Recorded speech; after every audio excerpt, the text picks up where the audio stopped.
തെരഞ്ഞെടുപ്പ് പ്രക്രിയയുമായി സഹകരിക്കുമ്പോൾ തന്നെ ഈ പറയുന്ന തെരഞ്ഞെടുപ്പ് കമ്മീഷൻ്റെ ഈ ഇരട്ടത്താപ്പ് ചോദ്യം ചെയ്യുക തന്നെ ചെയ്യും. ഇവിടെ രാഹുൽ ഗാന്ധി തിരഞ്ഞെടുപ്പ് കമ്മീഷനെ ചോദ്യമുറയിൽ നിർത്തുമ്പോൾ നേരത്തെ ബഹുമാനായ അഡ്വക്കേറ്റ് ആസിഫ് അലി സാർ പറഞ്ഞത് വളരെ പ്രസക്തമാണ്. ആരാണ് അതിന് ഡിഫെൻഡ് ചെയ്യുന്നത്?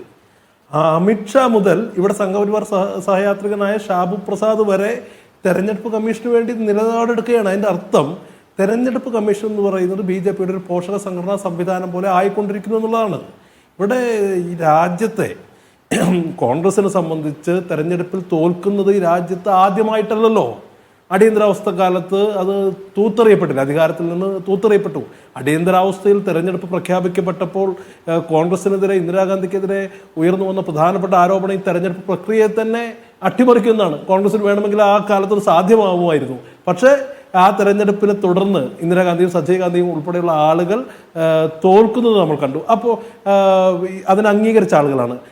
പിന്നീട് പല തവണ കോൺഗ്രസ് ഇതര ഗവൺമെന്റുകൾ അധികാരത്തിൽ വന്നിട്ടുണ്ട്. മൊറാർജി ദേശായിക്ക് ശേഷം പലപ്പോഴും VP സിംഗ്, പറയുന്ന വാജ്പേയി ഉൾപ്പെടെയുള്ള ആളുകൾ BJP തന്നെ അധികാരത്തിൽ വന്നിട്ടുണ്ട്.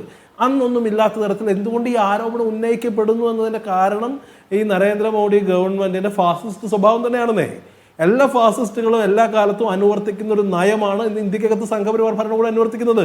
ഇപ്പോൾ ഹിറ്റ്ലറെ കുറിച്ച് നമ്മൾ പറയാറുള്ളൊരു കാര്യമാണ്. ഹിറ്റ്ലർ ജർമ്മനിയിൽ തെരഞ്ഞെടുപ്പിലൂടെ അധികാരത്തിൽ വന്നത്. തെരഞ്ഞെടുപ്പ് പ്രക്രിയയുടെ ഭാഗമായി ഇലക്ഷനിൽ മത്സരിച്ച് ജനങ്ങളുടെ സമ്മതിദാന അവകാശം നേടി അധികാരത്തിൽ വന്ന ഒരാളാണ് ഹിറ്റ്ലർ. പക്ഷേ പിന്നീട് ജർമ്മനിയിൽ തെരഞ്ഞെടുപ്പ് ഉണ്ടായിട്ടില്ല.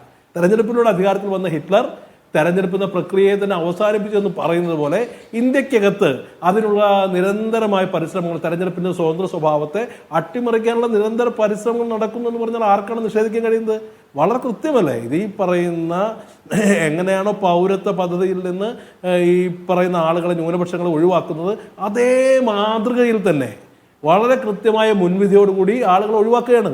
അടിസ്ഥാനപരമായ രേഖകൾ നേരത്തെ സൂചിപ്പിക്കപ്പെട്ട പോലെ തെരഞ്ഞെടുപ്പ് കമ്മീഷന് പൗരത്വം തീരുമാനിക്കാൻ എന്താണ് അധികാരം? ഇവിടെ ഇലക്ട്രൽ ID പോലും ഒരു തെളിവായി സ്വീകരിക്കാതെ കഴിഞ്ഞ തവണ ലോക്സഭാ തെരഞ്ഞെടുപ്പിൽ വോട്ട് ചെയ്ത ആളുകളോട് പറയുന്നത് എന്താ?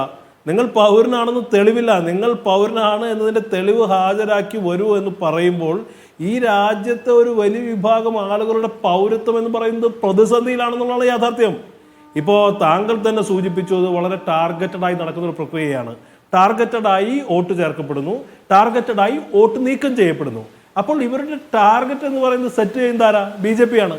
BJPയെ സംബന്ധിച്ച് കേരളം കുറേ കാലമായി ഇവരുടെ ടാർഗറ്റാണ്. അപ്പോൾ ഇവിടെ ഞാൻ നേരത്തെ ചാലപ്പുറം മോഡലിനെ കുറിച്ച് പറഞ്ഞു. കോഴിക്കോട് കോർപ്പറേഷനിൽ മുസ്ലിങ്ങൾ അധിവസിക്കുന്ന മുസ്ലിം ജനസാമാന്യമുള്ള ഏരിയയിൽ നിന്ന് അവിടെ ഒരു സ്ഥാനാർത്ഥി ജയിക്കാതിരിക്കാനും RSSന് സ്വാധീനമുള്ള ഒരു മേഖലയിൽ അവിടെ ജയിക്കാനും വേണ്ടി ഡീലിമിറ്റേഷൻ പോലും അട്ടിമറിക്കപ്പെട്ടാണെന്നേ നമ്മുടെ കൺമുന്നിൽ കാണുന്ന വളരെ സമൂർത്തമായ ഒരു ഉദാഹരണമാണത്. അപ്പോൾ കൃത്യമായും ഇവിടുത്തെ ഇലക്ഷൻ കമ്മീഷന്റെ ഉദ്ദേശം സംശയാസ്പദമാണ്. അതിന് പിന്നിൽ സംഘപരിവാറിനെ സംശയിച്ചാൽ ആരെയും കുറ്റപ്പെടുത്താൻ കഴിയില്ല. അതിനുള്ള തക്കമായ സാഹചര്യങ്ങൾ ഈ രാജ്യത്ത് നിലവിലുണ്ട്.